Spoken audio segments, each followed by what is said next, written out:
Welcome to Friendly Chapel Testimonies, where we triumph by the blood of the Lamb and the word of our testimony. Join us as we hear another testimony of God's power in the lives of His people. Hello, Friendly Chapel.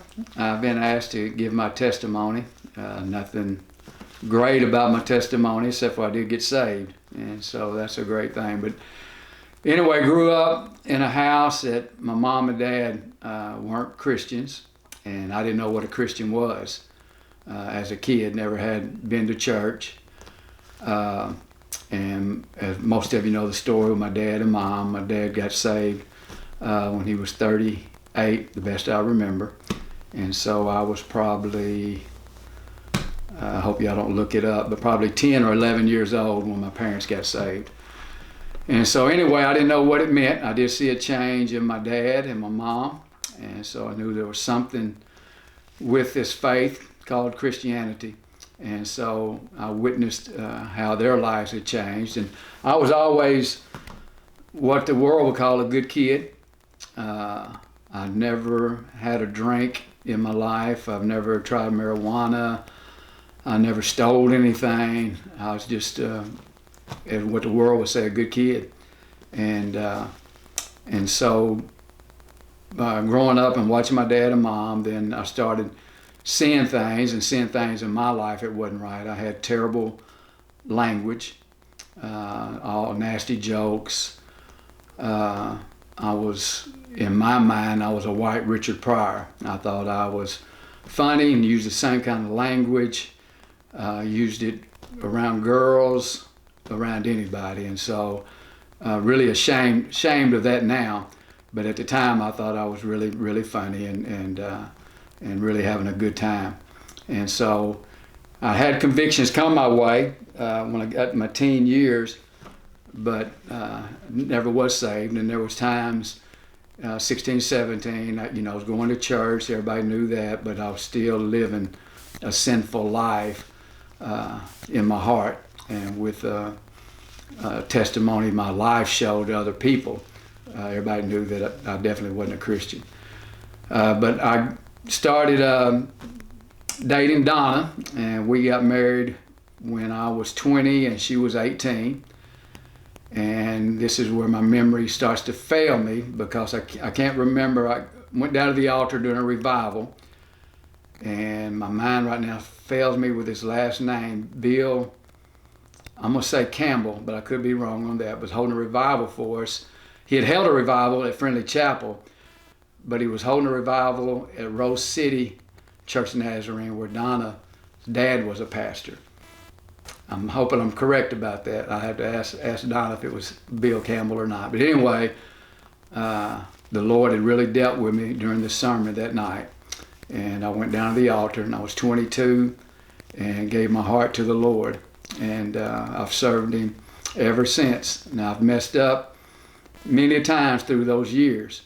But I feel like I've definitely come a long ways from when I was 22 to now, and just continue to grow and still do now. I still have things where I mess up and have to come and ask God for forgiveness and to move on from that. But I remember the day that I got saved on that Sunday when I drove up to the parking lot. I worked at Target Distribution Center. I remember before I got out of my car, I'm thinking, Lord, help me, because there was a lot of people that I was going to apologize to that day at work, where my life definitely didn't show any Christianity in the way I was living. And so I had a lot of people that I was going to go to and apologize for my language that I'd used on the job, and especially the jokes that I told.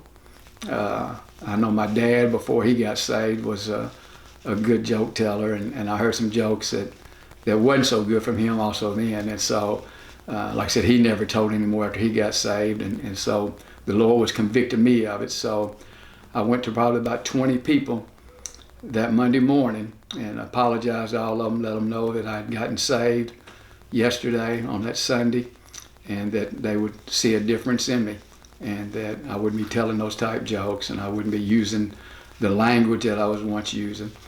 And so anyway, I just continued to grow from that, and so thankful that I did give my heart to Jesus on that Sunday morning.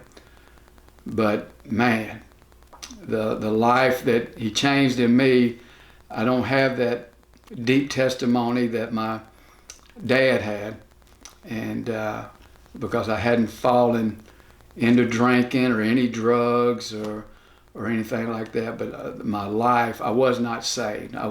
People considered me a good person. People at church figured I was a Christian at 22, 21, 19, 18. Everybody thought that I was serving the Lord because I could sure fool people. Never once used the wrong kind of language in front of my parents, wrong kind of language in front of church people. I mean, I had it down packed. I mean, everybody thought that I was serving the Lord, and I wasn't. And so that's why we have to check ourselves, make sure that we're living a true Christian life. And so if you're listening to this today and we're having church service and the Lord speaks to you, listen to his voice. And if he tells you that you need to give your life to him, that you're not living the Christian life, that maybe you're faking it, or maybe you never have really given your life to him, then I would suggest that you do it, and you'll never be sorry for it. And God's been good to me. He's touched me so many times with my health, with the problems I've gone through, with a 6-way bypass when I was 49, and then my mind goes blank now, but during my brain hemorrhaging and things I had with that, and being in a coma for 3 days, and just with all the prayers from all the people that knows me or heard about me, all the prayers that went out, God was faithful and has given me some more years of my life with my family and grandkids. So I wouldn't trade this life for nothing. And I don't fear death at all. If the Lord takes me, I'm ready. I'm going to be in a better place because of the commitment I made back when I was 22. And so I'm so thankful for it. And like I said before, I've messed up many a times, but he's always there with open arms and always there to forgive me and to help me to continue to grow. But I love y'all, and I sure love the Lord. Thank you. Thank you for listening to Friendly Chapel Testimonies. We hope this message has grown your faith in Jesus Christ.